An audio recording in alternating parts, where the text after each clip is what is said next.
Hey y'all, welcome to Real Relatives, the podcast where three siblings dive into the world of TV and film. From binge-worthy series to blockbuster movies, we're your go-to podcast for lively discussions, fun debates, and plenty of sibling banter. So get comfortable, grab your remote, and let's get into it.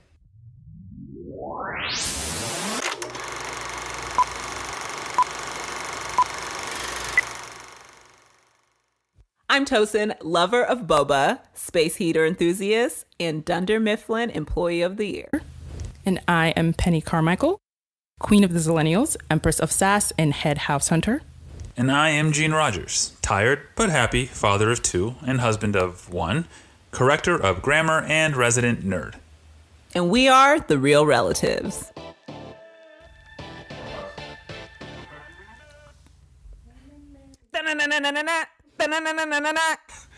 All right, thank you, Tosin.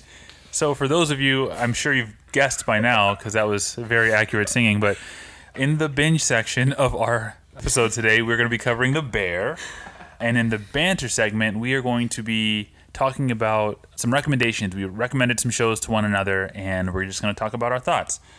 But, and so of course, spoiler warning for season 3 of The Bear. We may also talk about seasons 2 and season 1. So if you haven't seen The Bear, spoiler warning for the entire Bear. But first, quote of the day. And I feel good about this one, guys. I feel really good about it. 15 seconds on the clock. Thank you. The quote is, "Find a truly original idea. It's the only way I will ever distinguish myself. It's the only way I will ever matter." Again, find... Oh, you guys don't want to hear it again? No, you can say it again, but you were making it sound like this was going to be some really great quote, and it's not. But continue. Whoa. Find a truly original idea. It is the only way I will ever distinguish myself. It's the only way I will ever matter. I have no idea. I'm just, last time I didn't go with my gut. This time I'm going to. Okay. You have a feeling in your gut. I have nothing. Has it been 15? Yeah, it feels like it. Surely it has. Do you want to go first? Sure. I don't know. The Gladiator? Okay.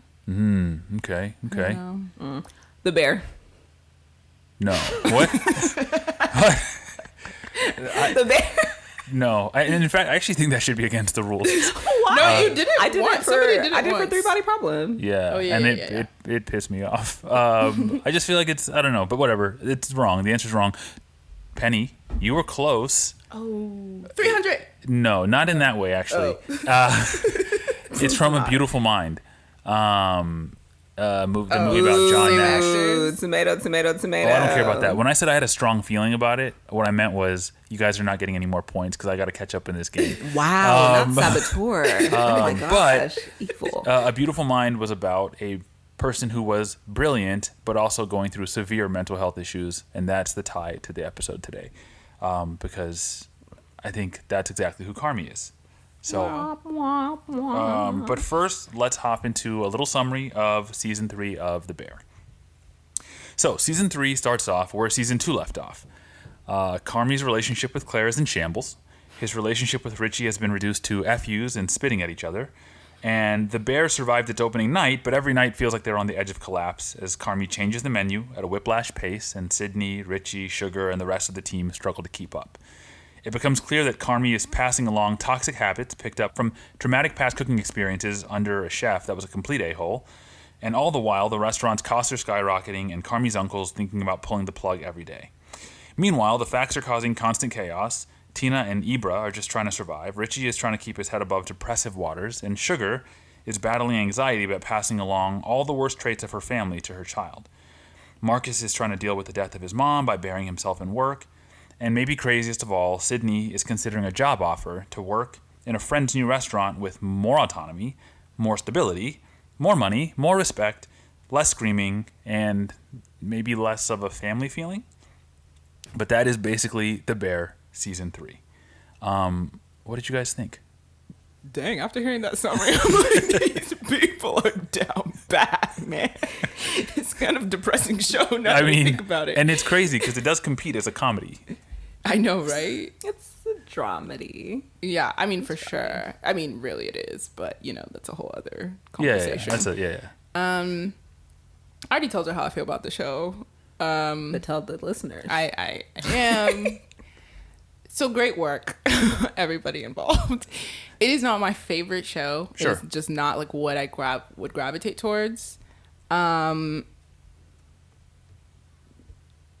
It's a lot of character analysis, like going in on people's characters and kind of like their development throughout the show. Not necessarily what I want to see like every episode in a show. I'm looking for more of a storyline, some more plot. So that's my thing with it, but I already told y'all. So Yeah, that's fair. Yeah, for me, I think I have a hard time with The Bear because it combines things that I, as a person, don't stand for and do not like. Chaos, stress, and cooking.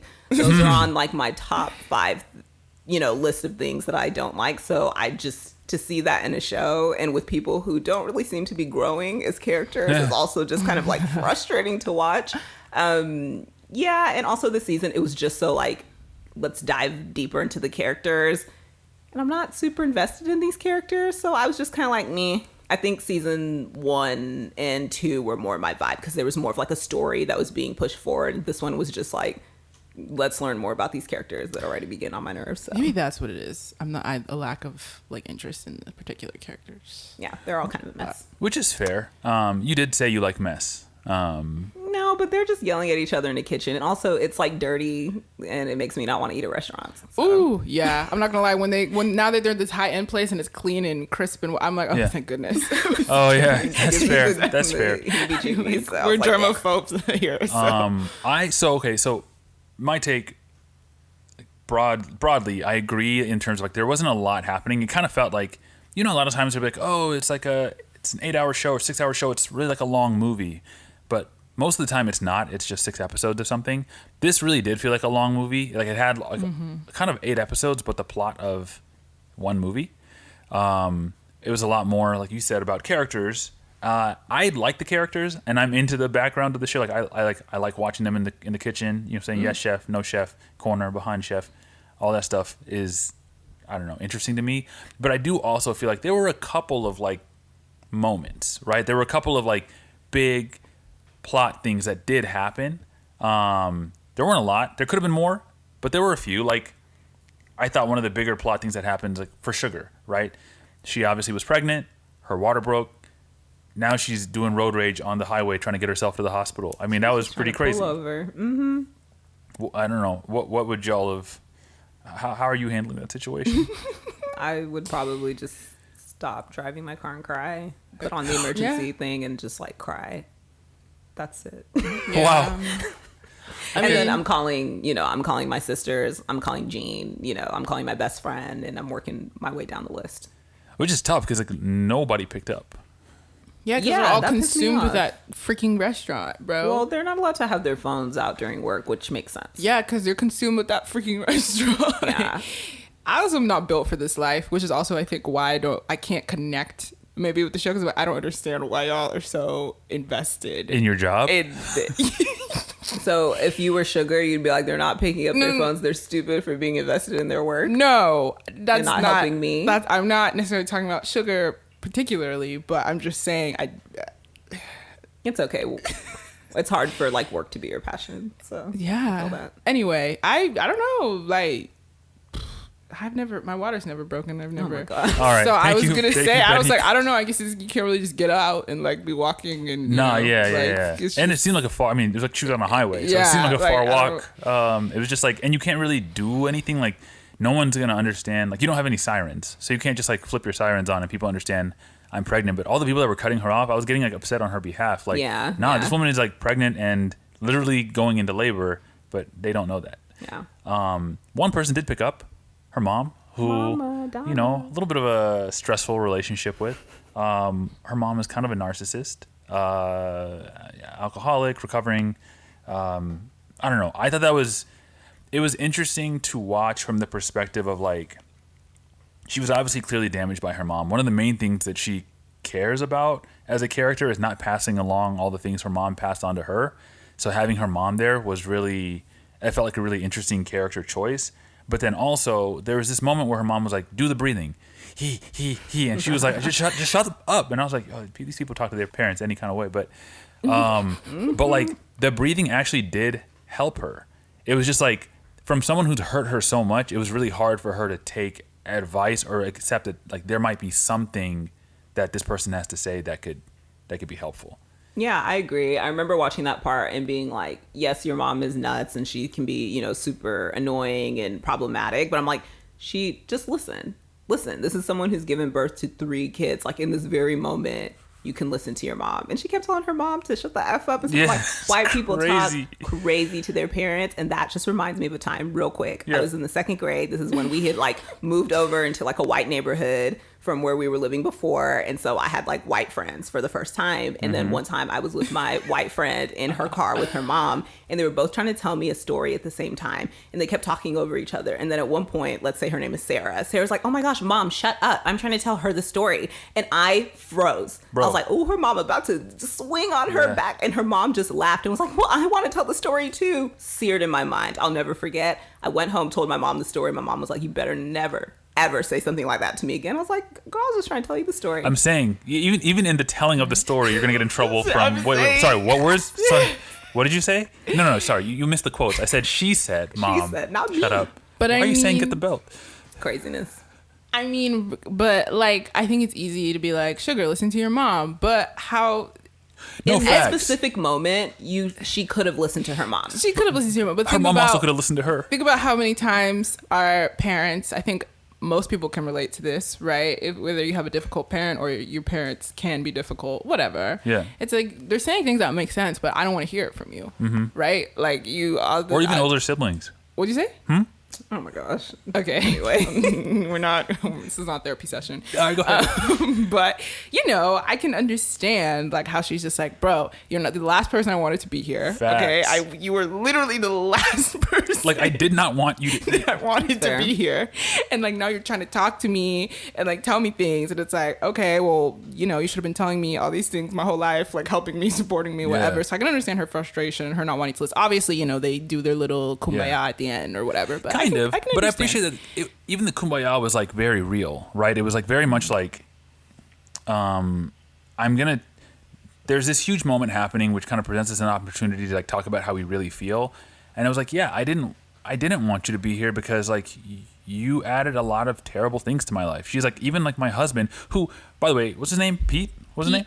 Good old Pete. I like Pete. Best person in the show in terms of like as a human being, hands down the best person in the show. Yeah. And like she's like, I think about every day I think he's gonna leave me.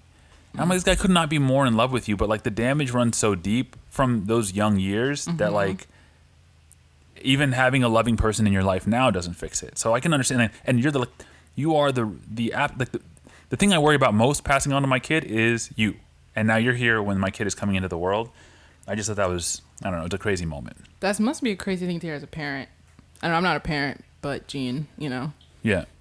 Oh no, I can't. I would die. My heart would break. Yeah. If that's crazy, the relationship man. that I have with my kids. Yeah. Not the only crazy thing to happen in a hospital, by the way. On a lighter note, obviously the facts show up to talk to Claire Bear about her relationship with Carmy in the middle of her workday. So I don't know, how are y'all feeling during that part? They are simultaneously my least favorite and most favorite characters. I just like can't stand them, but also they're so funny and like I just like their brotherly love. Like, you know, even on top of all their nonsense or whatever, they love each other. It's weird, but anyway. It is a very weird family. And then John Cena popping up, who's their brother also? Yeah, he was their brother, right? Yeah, he was a brother. You know, their intentions were so pure. Again, like they're kind-hearted people at the end of the day. With Claire and going there or whatever. I don't know. I kind of thought there was going to be more with like development with the relationship in this season. Who? But like Claire and Carmy, sorry. But like nothing really. Like, but happened. Are you surprised? These are a bunch of emotionally stunted people. Facts. True. Yeah. I think the fact showing up at the hospital, that cracked me up. But also, if that were me, I will never date you again because this is a mess. He didn't know. Carmy didn't know that they were there. Weird. That's not going to be a thing. Because for me, they were like, oh, Carmy is like really sorry, and he feels terrible, and this and that. And I'm just kind of like, bro, Carmy sucks, because it's one thing to think you didn't do anything wrong. Mm-hmm. It's another thing to know that you did something wrong and you cannot apologize. Yeah. Mm-hmm. That's what I think is like really messed up about that whole situation.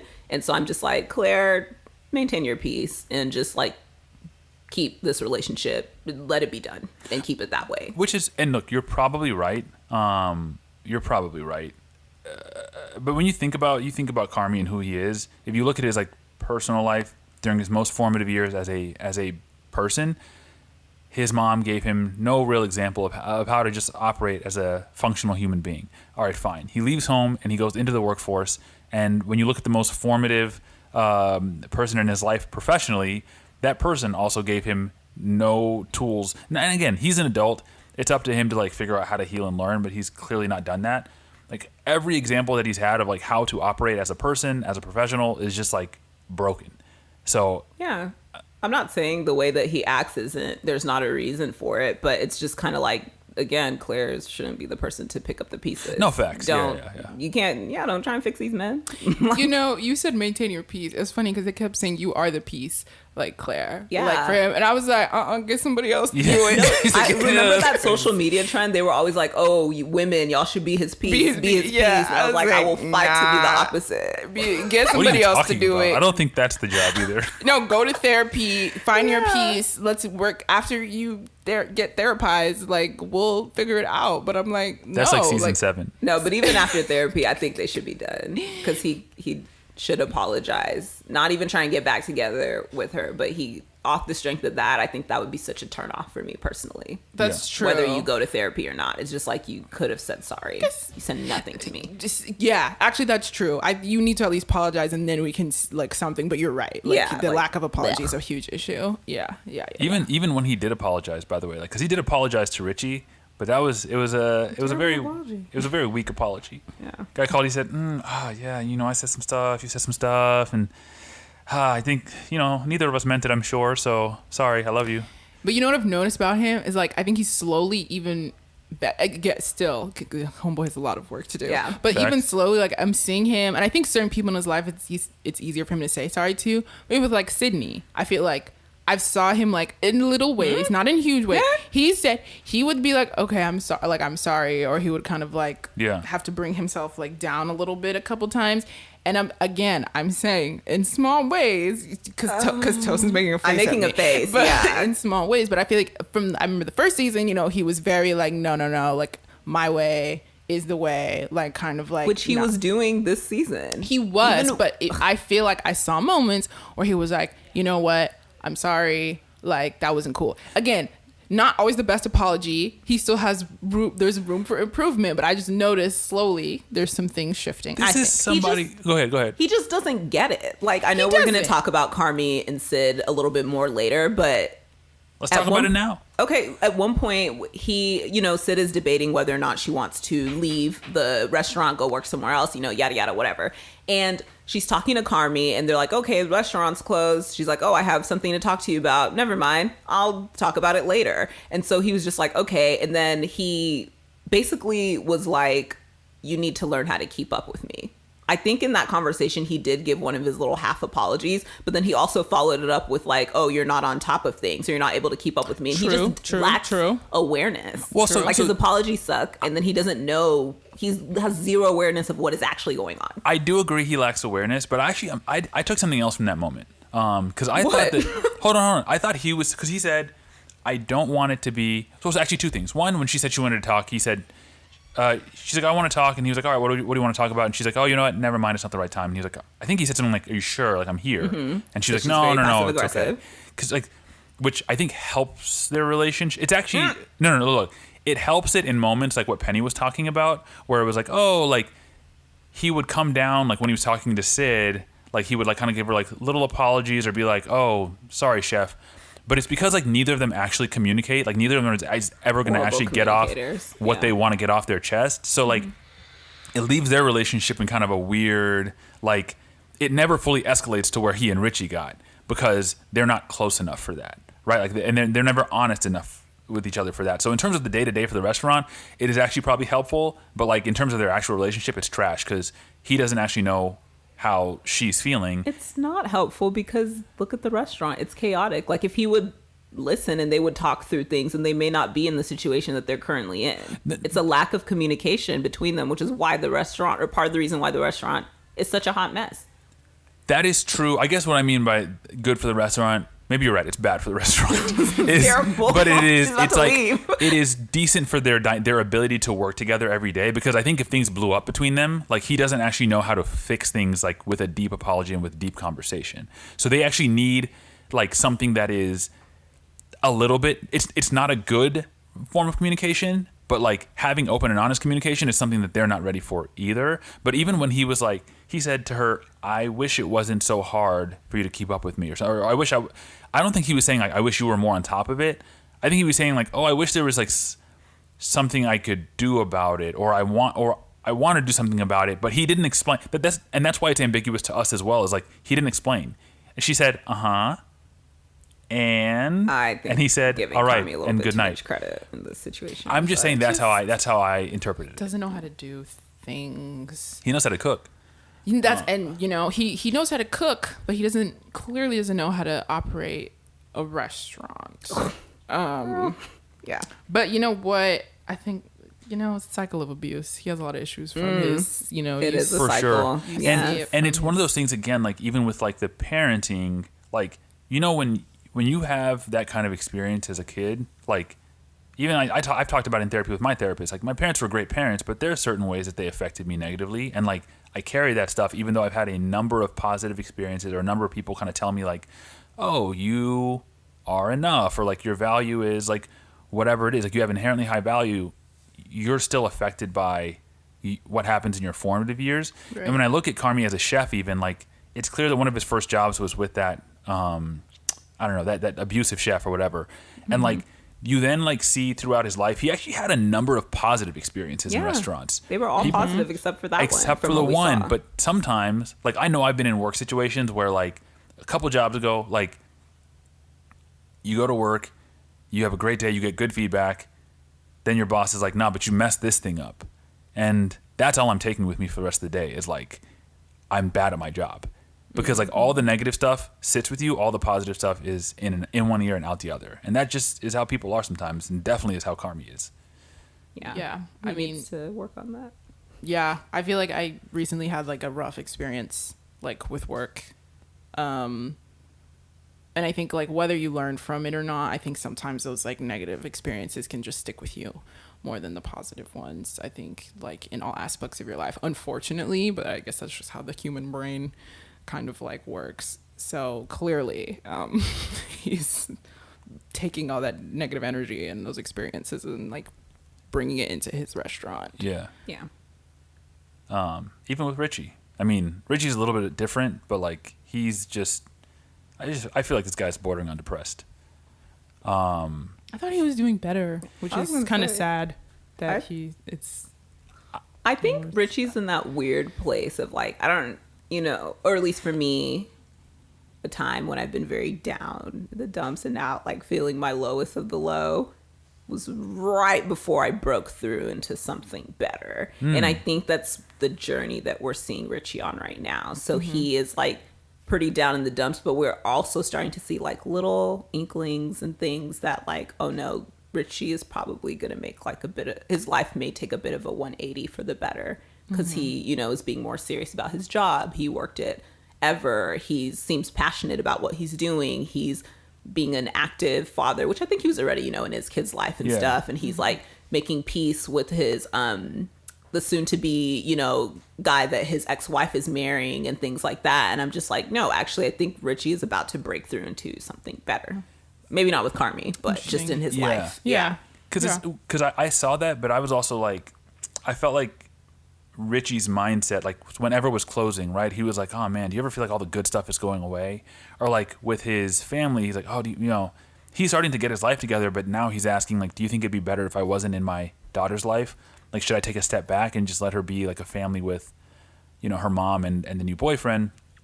I feel like in his mind, like when good things happen, it's like, oh, good stuff is starting to happen. Of course, something bad is going to happen afterwards. And that's why I worry about, like, I'm like, not worry, I don't know this guy, but I'm like, oh, it seems like he's the kind of person that is like, oh, even when I try to do my best or try to be good, it's never enough and it's never soon enough because something bad is always down the road. I'm hoping it happens the way you described, Tosin. Like, I'm hoping he gets that 180 and goes into a positive space, but it just feels like he's looking at everything like negatively. Like, I think a lot of the other people with the closing of Ever kind of saw it as like the chef was very happy about it. Chef Terry, she was happy. Like, a lot of the other chefs were like, oh, this is incredible. It was a great thing. Let's celebrate it. But like for Richie and for Carmy, who was having his whole other set of issues at that funeral dinner, it was a negative thing. The other thing that happened at the Ever funeral service was obviously Carmy got a chance to talk to that chef. That was a crazy scene for me, but I don't know. How did y'all feel about it? I think it was weird because he didn't know what he was going to say. I was actually surprised that he got up and talked to him. Yeah. I wasn't expecting to actually confront him. And he kind of didn't know what he wanted to say. And I feel like at the end, he low-key kind of like agreed with him. Maybe, perhaps. I don't know how we felt about that. But I think he acknowledged that he was abusive, but also like, maybe it did make me great. I don't know if I thought that Carmy agreed. I think he was more just kind of stunned by the dude's response. I also feel like if you're going to confront somebody like that, you got to come, ready to fire him up. And Carmy just wasn't prepped. So I was like, But I think the thing that just stuck out to me the most about that scene was just like, it's really crazy how we can be pressed about someone and they are not worried about us. The way the guy stumbled over his name when he first saw him, he said, I thought he was looking at a name tag and said Berzado. Like, I was like, are you telling me you don't remember this guy? He actually said he said his name wrong first. Yeah. And it's just like, this man has been fueling Carmy's nightmares and dreams for however many years. And this man hasn't even thought twice about Carmy. That just blew my mind, and I feel like I might have tried to fight him right then and there because he just didn't care. But yeah, that was just the thing that stuck out to me about the scene. So I think it was a little BS. I think he did know who he was. He was like intentionally like. That's fair. Yeah, I think he did. I will say for Carmy, like at least he knows how messed up he is, and I think that's like a step, right? Like because he knows like all the kind of mental anguish or whatever. Like the ulcers and everything else, like it messed him up mentally. And I think he's living with that. I hope that what he got from it was not like, well, I guess this is the only way to achieve greatness. Because I think also as he was listening to the other chefs talk about how positive their kitchens are, I felt like he was experiencing like, oh yikes, like maybe I should have been taking different lessons from I actually my life. don't think he did. I don't think he was paying attention because he was busy staring at the abuser. Oh, maybe so. Like he was not absorbing it. And even when he asked Chef Terry for advice, she was like, oh, like do what you love or something. I said, can somebody tell this guy that he needs to be a team player and treat his people well? Like someone give him the right advice. Because Marcus was like, oh yeah, like whatever you need to do, just take us there, chef. I said, you're listening to all the wrong people. Yeah. He asked like, I think it was Ibra. He's like, oh Ibra, am I messing this up? Ibra was like, oh no, it's on me. I was like, you're not asking the right people for advice or feedback. You're just asking all the people who are going to tell you, keep doing what you're doing. It's wrong. No. Anyway, I think if he asked Sydney, maybe he would get a different answer, and which actually kind of takes me into the wild card question for this episode, which is Sydney obviously has a very specific relationship with Carmy, but then also got an offer for a new job to be like the number 2 or the CDC, whatever they call it, at this other kitchen. If you were Sydney, what would you be doing at the end of the season? What decision would you make? And then during the season, would you have handled it any differently? Leave. I'm leaving. I'm out of there. I have been chained to like a toxic work environment before myself. And it was to the point where my face was breaking out and I was so stressed all the time. And when an opportunity came for me to leave that company, I was having such a hard time and I was in turmoil trying to figure out if I should leave my toxic work situation and move on to greener pastures or not. I made the right decision and I did leave and I've been the better for it. So when I was like watching Sydney this whole season, I was like, oh baby girl, this is not it. And I've also worked for Carmy's before and it's not good. Like just because someone has a passion for something does not mean that you have business acumen. I want all y'all entrepreneurs out there to hear this. LLC Twitter. LLC Twitter. And I'm like, Carmy is one of the worst kinds, because not only does he not have like business acumen, he doesn't listen. He just doesn't listen. And I'm like, you're not going to grow here. You're not going to grow here. So Sydney, please move on. And then I think what I would do differently than what she did this season is like, be direct, land on something. It was always so vague and talking in circles. Like, stop being passive aggressive, be direct, and state your issues and communicate clearly. That's that. You want to know what's crazy? Because you started to describe, you said you've been chained to a toxic work environment before. And I was like, man, don't I know it? You told us those stories. And then you said your face broke out. I said, I must have been thinking about your other toxic work environment, because this is not the first, and it was not the last. I've worked in a lot of toxic places. Yeah. Penny, what's up? What do you think? Yeah, I mean, I feel like we've all, at least I haven't been working like professionally outside of college very long. Not And even yet 10, you've not already even 2 years. experienced a little bit of toxicity. No, but I'm saying I still have experienced a toxic work situation. It was brief, fortunately. I think we all have. So I think we can all like, Yeah. Or our stripes. It's unfortunate because I feel like I wish she had talked to him sooner. Yeah. I wish she had communicated. I wish she expressed herself, because then there would have been an opportunity to at least to see if he would change, to see if he would take in like the things that people are telling him, or like the person who's supposed to be his partner, his like number two, if he actually would grow, because then she would kind of have been able to see by the time I think his name's Adam, had asked her to be the CDC, like at this new place, like if she wanted to stay or not. But how is she supposed to know? Because she didn't say anything. So it's like, yeah, right. The way things are looking now, it's like she should leave. But I it's kind of tough because she admires Carmy so much. It would have been super cool to see like them grow together and like them build something, as family, whatever. But it's It's not looking good. Here's the thing, It's not looking man. good. I'm on that Vin Diesel. You know what I'm saying? You never does turn that your back. mean? You It's never turn your family. back on It's always family. family, bro. You never turn your back on family. All right. It's not family. Work is not your family. It is for them though. No, but it's not really though. But that's your opinion. For Maybe them, because I've been laid that off is- so many times. That's crazy. She said, because these people have not been treating loyal me to like anyone. family. It is for them. No, yeah, like when Sugar said like, okay, how's the business looking to the computer or whatever, he's like, yeah, you need efficiencies. You need to cut this guy named Marcus, because she said, if you cut him, I will f you up. Like that will is, kill you. You know what I mean? Like that is, you're not doing that for just employees, But right? I was also on computer side. It could I- be the nature Wait, of my no, job. I said No, it no, could. Marcus. I say it as someone who like, it could be the nature of my job. We cut the fat, we trim things. I'm like, yeah, Marcus is not. He's sucking money. You gotta let him loose. But again, it could be the nature of my job. It's more of a How computer could you type of be thing. so heartless? You're cutthroat. I know. You're ruthless. Dang. No, I don't know. For me, like I kind of do want her to have that like she can't stay and be who she is. Like, or she can't stay and she be can't like continue, passive. this Like way. when he's like, "Oh, you don't think I can do it?" or "I'm messing it up." Like she gets mad and says things up in little flare-ups every now and then. But you need to have a conversation with this man, because I think he does respect her. Yeah. Like there's a difference between how he treated her in season 1, season 2, season 3. What's in her email inbox all season? A partnership agreement. Like he wants her to be an owner of this restaurant, but she's not. She's not acting like a partner. And He's not. He's not either. no, but neither I is still he. think- He's trying, but look, they both have a lot to work on. But yeah, if she can't have those conversations, and he clearly can't have those conversations, then maybe it is better if she leaves. And my thing is also, I'm like, girly, like you're not like speaking up and communicating. And I'm like, what if you do the same thing at this new place? That's my thing. I'm like, what if But you... she'll be in charge. Ish. But I feel like this may be less of a problem if she's the CDC, which I also don't know what that stands for. Neither do I. chef de cuisine. Oh yeah. No. No, Oh really? I'm Right, serious, yeah. yeah. That's crazy. How are you screaming no in Chef de Trump's cuisine. America? No. You don't know anything about anything. Just screaming no. No, it's Whatever. chef de cuisine, I'm pretty sure. But no, I think, yes, she'll be in like a slightly different position or a different position, whatever.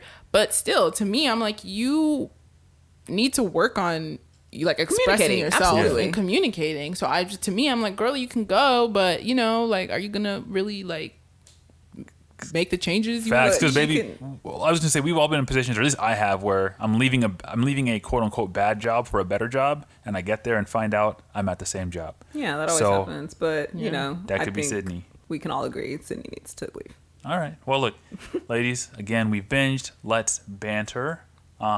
So, everyone, off mic, we had a little discussion, and we said we wanted to share some shows with each other that maybe we wouldn't come across by ourselves. So each of us assigned a show to the other two co-hosts, and we're going to do a little chat about it. Penny, do you want to start? Sure. Okay, for my two shows, Tosin assigned me Arcane and Jean assigned me Succession. I'll talk about Succession first. So I already had some familiarity with Succession. I'd watched like a few episodes. I knew what the show was about, whatever. I wasn't super stoked coming into the show, watching it. I was like, rich people like being toxic and like complaining. I was like, womp, don't want to watch that. I watched the first couple episodes. My thoughts after watching are still the same like as my initial thoughts, you know. And I'll acknowledge that this show actually has a lot of funny like parts to it. And I was like, oh, this is like kiki, I'm laughing. But overall, it's just not something that I gravitate towards. I didn't think the subject was very interesting. I didn't want to see these people just be like mean and awful to each other. Yeah, like they were just bored. Like, y'all are boring. I don't care. Like, just go be rich and have fun somewhere. I don't know. Just like, who cares? Like, and do your drugs. Well, no, actually, it's a good, he's clean, that's good. Anyway, but, and then for Arcane, so both of them have actually been telling me to watch Arcane for a hot minute. Years. I watched Arcane. I thought I would be interested in it. I'd had no idea what Arcane was, besides that it was based off video game, that IP. I watched it and I actually ended up watching more than I was supposed to. I'm not done yet, but I do enjoy the show, and I'm like interested to see where it's going. You know, I don't gravitate towards animation, and so they do, but I don't. And I'm not against it. It's not something You're against it. I don't know. I'm not against it. Anyway, it's interesting, and I'm definitely gonna finish it. So you know, I guess so. One good, one no, or one no thanks. I don't think we need to call anything. I mean, anyone's recommendation is bad per se. I didn't say that. Oh, I didn't say that. You put words in my mouth. All right.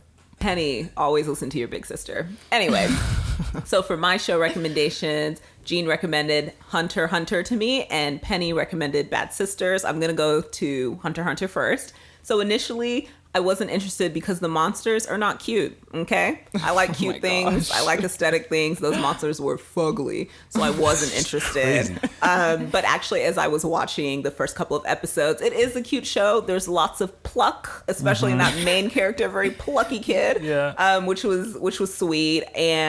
But my qualm was like, I need him to struggle. Like, he's too good at everything right now. He's like, I know the monsters and I can tell them apart and talk to them and stuff. And I'm just like, okay, I'm going to need little Pluckster to struggle a bit. But I can definitely keep watching, but it's going to be a slower watch for me. Okay. Yeah. I can respect it. Now for Bad Sisters. I was in from the start. I knew it. Sisters riding at dawn. I'm in. Okay, I'm in. There's 5 of them. I thought there was 4, but you know, still very similar to Penny and I. There's 4 of us. JP is the worst. Girl. The absolute worst. And I'm just like, there's no dispute on whether or not whatever happened to him should have happened to him, because he sucks. Terrible. Just keep watching, and it's hard to watch, you know, someone who you love so dearly be with somebody like that. So I'm curious as to like what went down.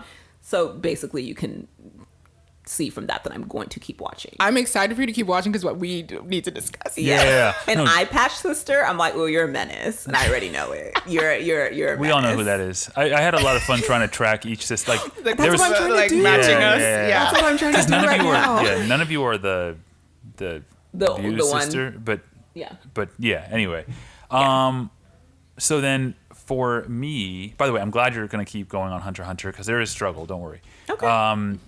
Tosin assigned me The Ultimatum, South Africa, and Penny assigned me Never Have I Ever. And initially, look, I thought I was going to like both shows. I've learned over time, being surrounded by my wife and other women, that sister-in-law, constant that I like messy shows. I like messy reality shows, and I also like a cute little YA situation. So, you know, with Never Have I Ever, I think the thing that got me was like Davy's character is like really annoying. Like, she got on my nerves bad. Like she literally shouted in class, I wish the Nazis would kill Ben. I'm like, so you have no self-control. Yeah. Like, no, zero, zip, zilch. Zero. And I understand she was struggling, whatever, her dad had passed away, but I was just like, you are your own worst enemy, for sure.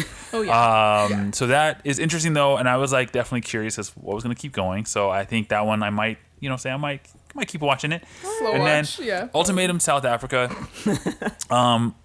Boy, it's just mess. It's just unadulterated African just craziness. And my thing too is like, with the culture of Africa, like being such a respect culture, Yes. going on a show like this and everyone's saying like, oh, I feel so disrespected. This person just flirting in my face like that. Like, well, what did you go on the show for? Because what did you think this was? Right? Love, respect. And those white people were not getting any love on that show. Every black person on that show said, I'm going to make them pay for apartheid. So You have no chill. I have no chill. No, bro. that's how it seemed like they were treating those white folks on there. So, but no, definitely an interesting show. Maybe a slow watch for me too, and I definitely would like to watch it with my wife. But definitely something I would keep watching as well. So, ladies, 2 very good recommendations. Good I job, feel like everyone. overall we did pretty solid. Except for Succession. Jeez. Sorry. Yeah. Look, You already knew I knew how I felt was about swimming it. uphill Yeah, with you that. Not already swimming uphill. Jeez, I was swimming upstream with that. But I had to try it. Yeah. It's hard to change tried pennies. it. It's hard to flip a penny. I've seen like 4 So, episodes total. Anyway, That was funny. everyone, thank you. I was like, that didn't get enough love. Sorry, that's Anyway, The Bear, I really enjoyed it. I know that maybe it was a little bit slow for some others, but fantastic episode. Thank you for potting with me, ladies. Does anyone have any welcome, final? Thank you, chefs. I would like to acknowledge, I said The Bear is not my favorite show, but there are a lot of things I do appreciate about the show. I think like, Christopher Storer, he's working hard. That man's working hard on the show. I think he does a lot of creative things, and I'm like, oh, I can appreciate like that he's trying something new here and like doing something different. Maybe it's not necessarily like what I would always like gravitate towards, but I'm like, yeah, he does a lot of he's a creative guy, and I think he Facts. yeah. But anyway, so I don't know Christopher Storer, so Okay. sorry. Thank you, chefs. I have one final thought as the season of The Bear is amongst us. I just want to let y'all know that the lovely lady that plays Sydney, her name is pronounced Aya and not Io. Yeah. And that's all. Well, hold on. She does You got to say- give I respect know- to how she pronounces her name, though. It is, but the Yoruba in me, I can't not let y'all know that it's Sorry. actually Yeah. pronounced as Aya. I don't know if that's how she just says it or it's just like these people haven't seemed to pick up on it, so I'm just going to go by Io, but it's actually Aya, y'all. Yeah. Stay blessed. It is how she says it, but sometimes it's too much to It's be easier every to time. just- Thank you, chefs. Bye. Oh. Nothing. Nothing. I was just gonna say, producer E snack of the week this week are almond butter filled pretzels and cherries. If that inspires anybody. for Yes, the he brings a snacks. snack every week. Wonderful snack palate, for you. chef. Keep y'all posted. There you go. Now Okay, for real bye. this time. Bye. Thanks for listening to Real Relatives. We hope you enjoyed today's episode. If you did, please take a moment to leave a review, rate us, subscribe, and share our podcast with your people. We're available on Spotify, Apple Podcasts, YouTube, and whatever platform you enjoy listening to podcasts on. Follow us on Instagram and Twitter, or X, at Real Relatives. That's REEL, Relatives, to stay updated on new episodes. Vote on polls because, side note, Gene loves a good IG story poll. And just share your thoughts with us. We really mean it when we say we want to hear from you. Make sure to tune in again in 2 weeks for more banter on TV and movies with the relatives. Until then, take care and happy watching.